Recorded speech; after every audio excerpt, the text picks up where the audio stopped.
Gerbou, the word itself is saying welcome to my home, because we're a collective society. We like to feed people. We like to bring people together on one table.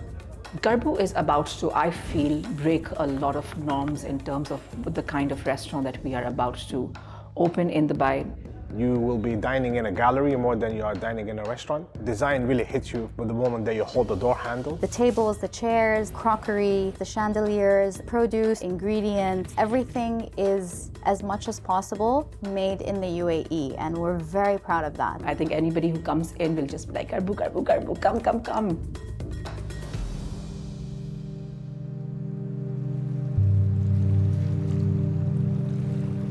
I'm used to the fresh fish in the morning. Someone from our home going and actually choosing the fish in the morning, or actually going to the farm on a weekly basis, not to the supermarket. Harvesting and bringing it to the table. For me, it's just bringing that into now, proving it still is relevant and still can exist, because that's the natural way of living. As a culture, we've evolved. In terms of agriculture, we've evolved. We've evolved as a city, as a country, and I feel like the cuisine kind of has to fall into the same footsteps. And giving you that modern interpretation of traditional Emirati cuisine is something that we're very proud of at Gerbou.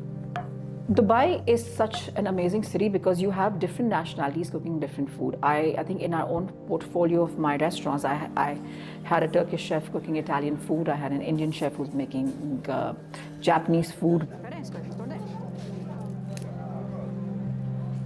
So the same goes for Yunus. Even though he's not from Dubai, he came way in advance to learn the ways around this cuisine.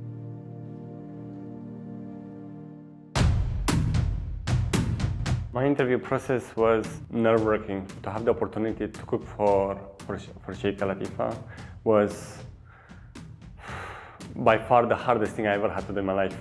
When he first arrived, I gave him a dish that's the local machbouz. He just tasted it and tried to guess how to make it. I didn't hear about the dish, I didn't try it, I didn't see it everywhere. He actually made a deconstructed machbouz, which was basically the chicken on its own kind of thing. I would carry the chicken majbouz in my hand and my legs started to shake. I was like, this is my chicken majbouz. I was worried that maybe my chili was a bit too strong or my spices were a bit too high. I didn't want to not do justice to this beloved dish. The machbouz that he created was amazing, but at the same time, it was too conceptual, I think. It was by far the hardest thing I ever had to do in my life. But all that hard work, it paid off. I looked at Yunel the same way as I look at artists. Is he eager, first of all? And he is. Is he obsessive?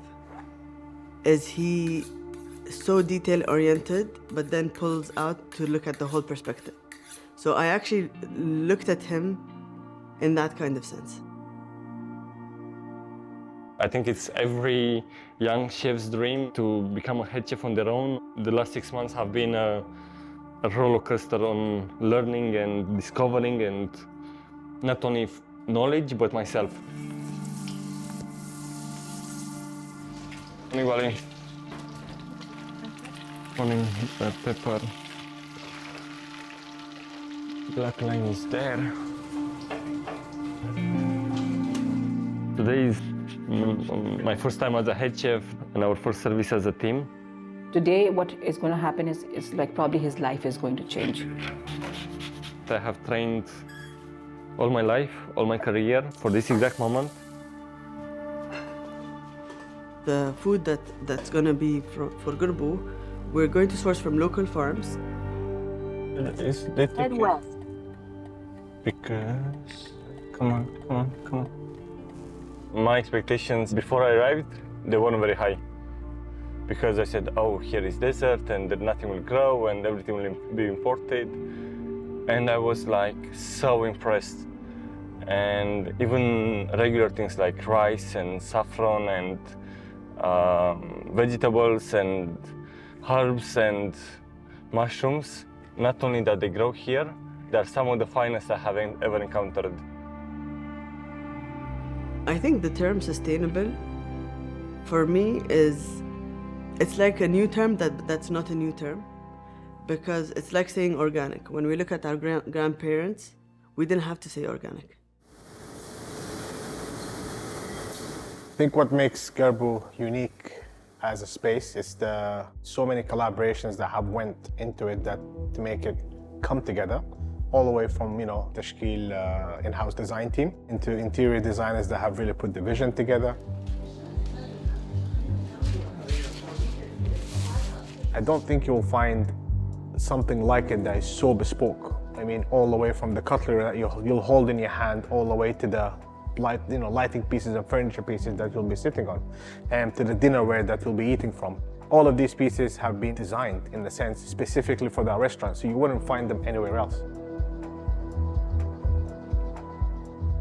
Opportunities like this don't come around all the time, where the client is so involved in design and they're so knowledgeable about design, and not only design but how to produce it locally. I don't know of many or any Emirati restaurants, that are going to be like this. So it's a real great opportunity to showcase the creative hub of Emirati culture and design. I don't think there are too many people who have gone ahead to try modernizing a contemporary style of Emirati cooking. So that being in the forefront, but also having hints of international cuisine attached to it, and using Arab and regional flavors and spices to uplift each menu. So that by itself changes the whole game.